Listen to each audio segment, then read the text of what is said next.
We've now moved to the morning of October the 21st, 1861. Brigadier General Charles Stone has been given discretionary orders by Army Commander George McClellan to make a slight demonstration.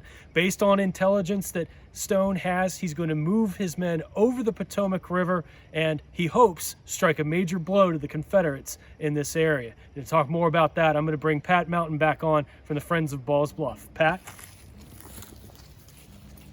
Okay, once the patrol has gotten back and told General Stone that there is an unguarded camp here. As we mentioned in the earlier video, the 15th Massachusetts plus two companies of the 20th Massachusetts come across here and we're on the bluff right behind me by about 6 a.m. before the sun comes up. What happens is Devens advances with half his regiment, about 300 men, in the direction of the unguarded camp, and he leaves the two companies of the 20th Massachusetts behind to cover the back door, his exit from Ball's Bluff. Once he gets to the top of the hill that Chase Philbrick and his company, his small observation company, had found the night before, he comes to the conclusion rapidly that there is no camp, that it actually was a row of maple trees. They actually sends the troops down, send Chase Philbrick down to make sure that there wasn't a camp there. He goes back and confirms that there hadn't been any indication that there was a camp in the area that they were talking about. He comes back, withdraws to the Jackson House. The Jackson House is about a half mile from where we're standing. It's there that Devens sends back his regimental quartermaster to Charles Stone to let Stone know that there is no camp, and asks him for instructions on what to do next. That waiting period is important because it takes the regimental quartermaster quite a long time to go the 4 miles that it across two segments of the river plus the island, and then down the C&O Canal to get to Stone. During that period of time, there is a first skirmish out at the Jackson House. That first skirmish takes place for just a few minutes. Within the first few minutes, there's about 13 casualties on the 15th Massachusetts side. That is really the opening of the battle. That also, in addition to the fact that some cavalry shows up on Devens's left, causes Devens to withdraw back to the bluff temporarily about 8 o'clock in the morning. He then, after waiting on the bluff, standing there with his troops, saying nothing to anyone, then sends two of his soldiers forward to scout the area that he's just evacuated to make sure the Confederates haven't occupied it, finds out that they haven't, and then he returns to that location, still waiting for instructions from Stone. Following that, there are two more skirmishes, each one larger than the last, as the Confederate force continues to build up. And about 11 o'clock in the afternoon, the second half of the 15th Massachusetts arrives on the field. They join Devens. Devens then has about 650 men on his in his force. That's the entire 15th Massachusetts. They are the only regiment on the Union side that's here in total. They will fight through a third skirmish. All this time, he continually sends back, now that he knows that Baker has been put in charge. He's been told that early on. Now that Senator Baker has been put in charge of the troops here, he keeps sending his regimental quartermaster back to Baker saying, "I'm here, I'm fighting, what should I do?" He gets no instructions. And after the third skirmish at about 2 p.m., he decides to turn around and come back to the bluff. And about the time that he arrives back at the bluff, that's when Baker comes across and takes command on the field. Okay, once Baker arrives on the field, behind me is the bluff. So tree line right in that area up there is the bluff. This open field is defined by a cow horn shaped field. That's the term that some of the soldiers use.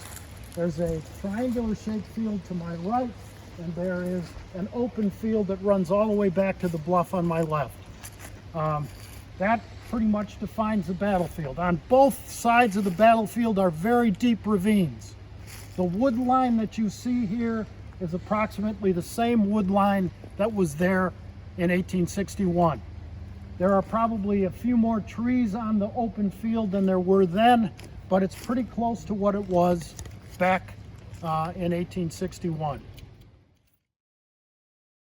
Okay, once Baker has arrived, Baker takes his force and he sends the 15th Massachusetts into the woods on the Union right. That is in this direction here, facing the open field. He sends one company, the 20th Massachusetts, there to begin setting up a skirmish line facing the ravine on this side. There will be fighting throughout the afternoon over here. You'll hear firing the entire time, but there's no real serious assault on that side because of the nature of the terrain. The terrain is very steep and it doesn't lend itself to an attack.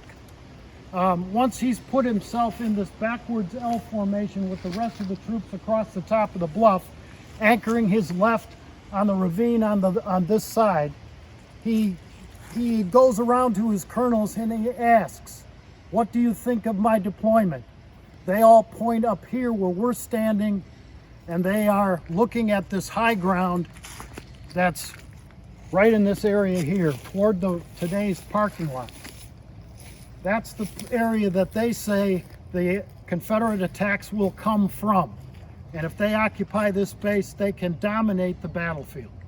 So he sends two companies of the 1st California through the woods on the right side here, toward the triangular portion of this field, the Cowhorn portion of this field.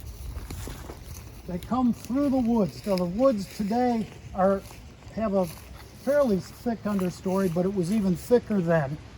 Once they come through here and they get into this open field, the Confederates the 8th Virginia, who have occupied with a couple of companies in this area behind us, will be behind this hill.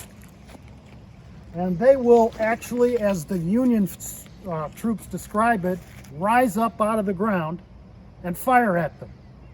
And then hand-to-hand combat will ensue right in the area that we're standing. That firing back and forth, that hand-to-hand combat will result in casualties on both sides. The casualties will be left on the field by the Union. They will take prisoners back with them. A private from the 15th Massachusetts described the retreat of the 1st California 2 companies as done in masterful style. He says they withdrew with their prisoners, turning and fighting as they went back to the main line. Captain Marco, who was the captain who led the two California companies, was wounded, and he would be captured up here, as well as a number of his troops.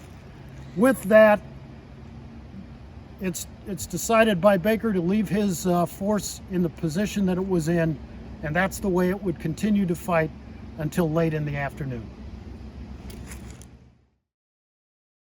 Behind me is the space that we were just standing on, right on the top of the hill there. You can see how the ground drops off into some small ravines down here, into some deep depressions. The only change in the battlefield that's been done since the battle took place is this culvert was built in that raised it, so this whole ravine would have run right across the field. So that's something that you should take a look at. And if you look in this direction, you can see the ground then rises up again toward the National Cemetery, toward where the Union force was across the top of the bluff. So this is a depression in the field. Just after the 8th Virginia has this encounter with the 1st California, they withdraw from the field. They withdraw because they're low on ammunition. They haven't really had breakfast or enough sustenance to get themselves through the rest of the day, so they take off for a couple of hours. They will come back later in the day at a fairly decisive point, And at that point, we'll talk about them again.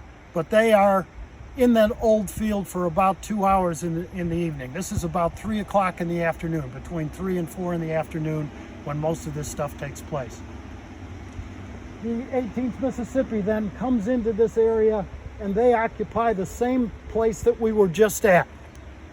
The place where the morning or the early afternoon fighting took place.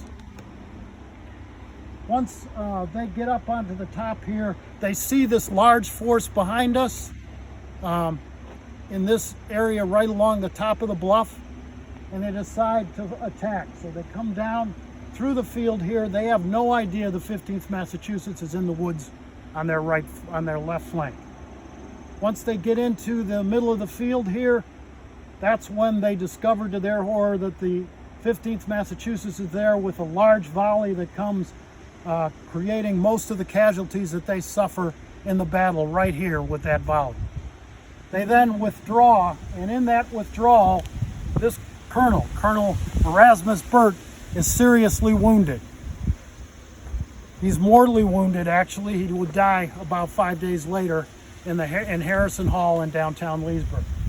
The 18th Mississippi then withdraws to the top of the bluff again, the top of the hill rather.